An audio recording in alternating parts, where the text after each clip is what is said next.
ఒక్కసారి చాలా interesting elements అన్నీ కూడా ఉన్నాయి. ఒకసారి కొడాలి నాని కౌంటింగ్ కేంద్రం నుంచి తన కారులో తిరిగి ఇంటికి వెళ్ళిపోతున్న దృశ్యాలని మనం ఒకసారి బిగ్ టీవీ స్క్రీన్ మీద చూస్తూ ఉన్నాం. కొడాలి నాని ఓటమి దిశగా దూసుకెళ్తున్నట్టుగా దీన్ని బట్టి మనకు స్పష్టంగా అర్థమవుతుంది. మీరు ఆ దృశ్యాల్లో కూడా చూడొచ్చు. చాలా నీరసంగా, చాలా అసంతృప్తిగా, చాలా నిరాశగా కౌంటింగ్ కేంద్రం నుంచి మాజీ మంత్రి కొడాలి నాని తన కారు ఎక్కి వెళ్ళిపోవటం అనేది చాలా ఆశ్చర్యం. వైసీపీ శ్రేణులందరూ కూడా కొంత షాకు గురయ్యే అంశం. సో సాయంత్రం వరకు ఉండి లీడ్ చేయాల్సిన వ్యక్తి సో ఇప్పుడే కౌంటింగ్ కేంద్రం నుంచి బయటకు వెళ్ళిపోవడం. అక్కడ మార్గాని భారత్ వెళ్ళిపోయారు రాజమండ్రి నుంచి, ఇక్కడ కొడాలి నాని వెళ్ళిపోయారు. ఎస్, మా శివ చెప్పినట్టు మంత్రి విడుదల రజనీ అయితే ఇంతవరకు కౌంటింగ్ కేంద్రానికి రాలేదని చెప్తూ ఉన్నారు. సో జోగి రమేష్ కౌంటింగ్ కేంద్రానికి రాలేదని చెప్తూ ఉన్నారు. సో వైఎస్ఆర్ ప్రభుత్వంలో క్యాబినెట్లో ఉన్న మంత్రులంతా కూడా ఆల్మోస్ట్ మినిస్టర్లు అందరూ కూడా వెనకంజలో ఉన్నారు.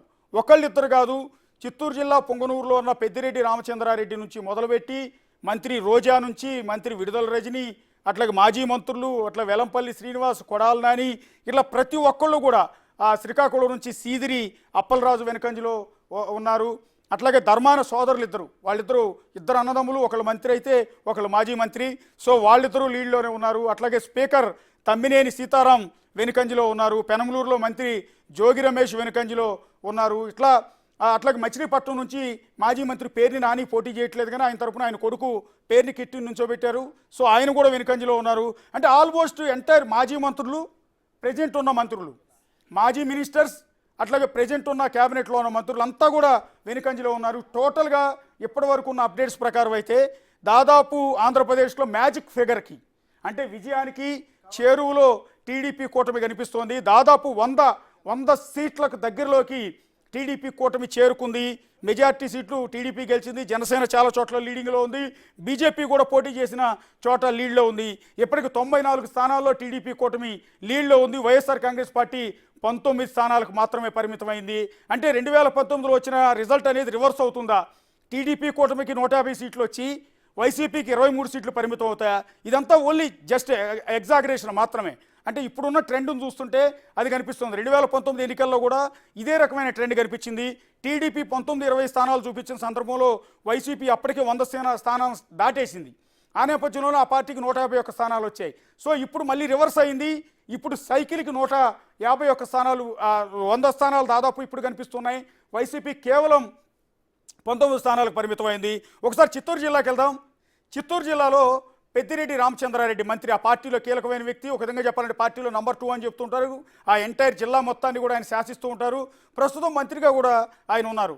ఆయన పొంగనూరు నియోజకవర్గం నుంచి వెనుకంజలో ఉన్నట్టుగా తెలుస్తోంది. ఎందుకంటే చిత్తూరు జిల్లా మొత్తాన్ని లీడ్ చేయగలిగిన వ్యక్తి ఇప్పుడు తాను పోటీ చేసిన సొంత నియోజకవర్గం నుంచి వెనుకంజలో ఉన్నారు. ఆయన పైన పోటీ చేసిన చల్లాబాబు టీడీపీ అభ్యర్థి లీడ్లో ఉన్నట్టుగా ప్రస్తుతం ఉన్న అప్డేట్ పడి తెలుస్తుంది. అట్లాగే నెల్లూరు జిల్లా సర్వేపల్లిలో కాకాని వెనుకంజలో ఉన్నట్టుగా తెలుస్తోంది. శ్రీకాకుళంలో ధర్మాన బ్రదర్స్ ఇద్దరు వెనుకంజలో ఉన్నారు.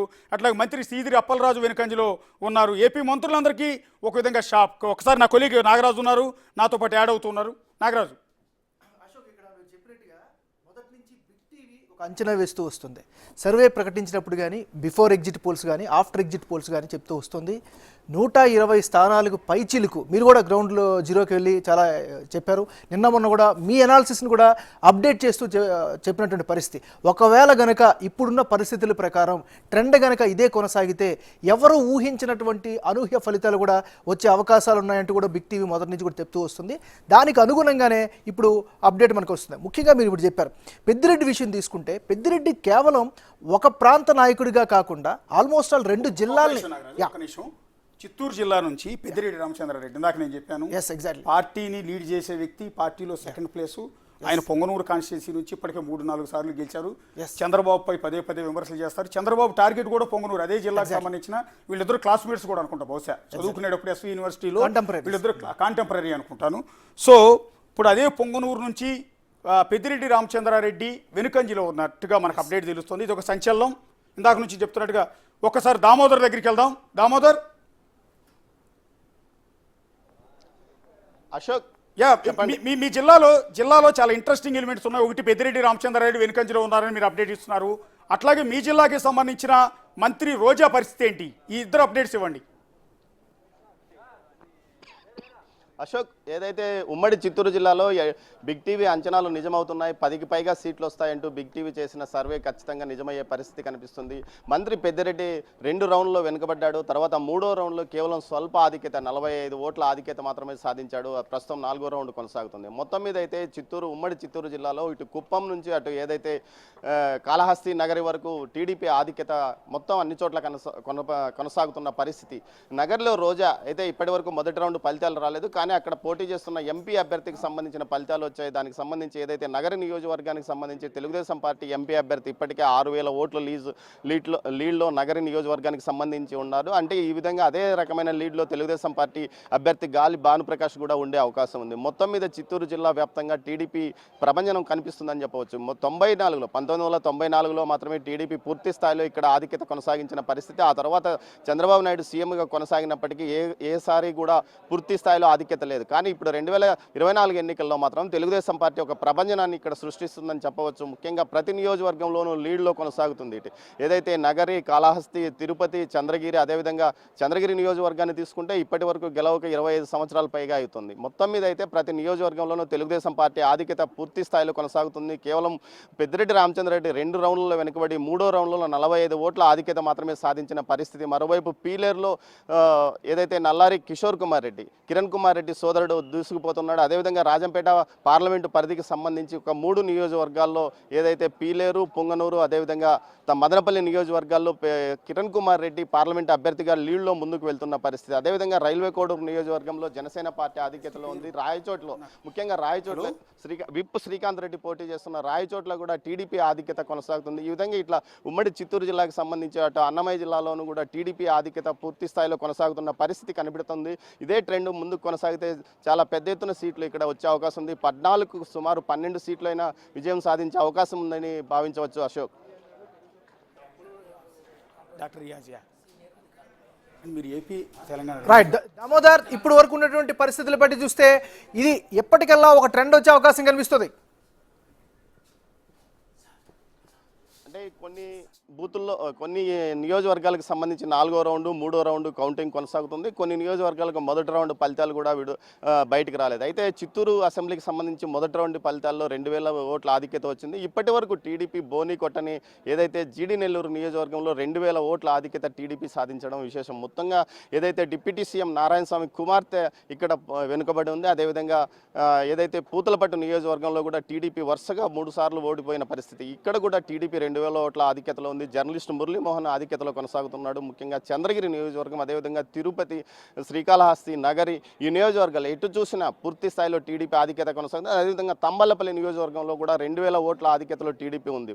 అయితే మదనపల్లికి సంబంధించి ఫలితాలు మదనపల్లి నగరికి సంబంధించిన ఫలితాలు పూర్తి స్థాయిలో అధికారికంగా ప్రకటించలేదు. మొదటి 2 రౌండ్లకు సంబంధించి వాటి ఫలితాలు వస్తే పూర్తిగా ఒక స్పష్టత వచ్చే అవకాశం ఉంది. మొత్తం మీద అయితే పోస్టల్ బ్యాలెట్లో కూడా టీడీపీ ఆధిక్యత పూర్తి స్థాయిలో కొనసాగుతుంది. ఏదైతే చంద్రగిరి కానీ తిరుపతి దామోదర్, ఇప్పుడు పొంగనూరు నుంచి పెద్దిరెడ్డి రామచంద్రారెడ్డి ప్రస్తుతం కౌంటింగ్ కేంద్రంలో ఉన్నారా? అట్లాగే నగరి నుంచి రోజా గెలుస్తుందా ఓడిపోతుందా అన్న దాని మీద విపరీతమైన కాన్సన్ట్రేషన్ ఉంది. రోజా ఓడిపోతుందని ఆఖరికి ఆ పార్టీకి అనుకూలంగా సర్వే చెప్పిన ఆరామస్థాన్ కూడా చెప్పాడు ఓడిపోతుంది అని. మనం చేసిన సర్వేలో కూడా నగరి నుంచి రోజా ఓటమి దిశగా ఉండే అవకాశం ఉందని తెలిసింది. సో ప్రెజెంట్ రోజా కండిషన్ ఏంటి అక్కడ? రోజా వెనుకబడిన పరిస్థితి, రోజా వెనుకంజలోనే కొనసాగుతుంది. అయితే పెద్దిరెడ్డి స్వల్ప ఆధిక్యతలో ఉన్నాడు. అయితే రోజా కానీ అదే పెద్దిరెడ్డి కానీ ప్రస్తుతానికి కౌంటింగ్ కేంద్రంలో లేరు. వారు ఆధిక్యతను బట్టి ఇక్కడికి వచ్చే అవకాశం ఉందని తెలుస్తుంది. మొత్తం మీద అయితే చీఫ్ ఏజెంట్లుగా ఉన్నవారు ఎలక్షన్ కౌంటింగ్ నిర్వహిస్తున్నారు. అయితే ఇప్పటికి తెలుగుదేశం నాయకులు మాత్రం ఏదైతే అమర్నాథ్ రెడ్డితో పాటు మిగతా నాయకులంతా కౌంటింగ్ కేంద్రాల్లో ఉన్న పరిస్థితి. అయితే కుప్పంలో కొంత మొదటి రౌండ్లో తెలుగుదేశం పార్టీ అధినేత చంద్రబాబు నాయుడుకు కేవలం 800 ఓట్ల ఆధిక్యత మాత్రమే కొనసాగుతుంది. మిగతా నాయకులంతా జిల్లాలో మిగతా నాయకులంతా 2,000, 1,100, 1,500 ఓట్ల ఆధిక్యతలో కొనసాగుతుంటే చంద్రబాబు నాయుడు కొంత ఆధిక్యత మొదటి రౌండ్లో తక్కువగా ఉందని చెప్పవచ్చు అశోక్. అయితే పెద్దిరెడ్డి రామచంద్రారెడ్డి అదేవిధంగా రోజాలు పరిస్థితిని బట్టి ఇక్కడికి వచ్చే అవకాశం ఉందని తెలుస్తుంది. Thank you Damodar.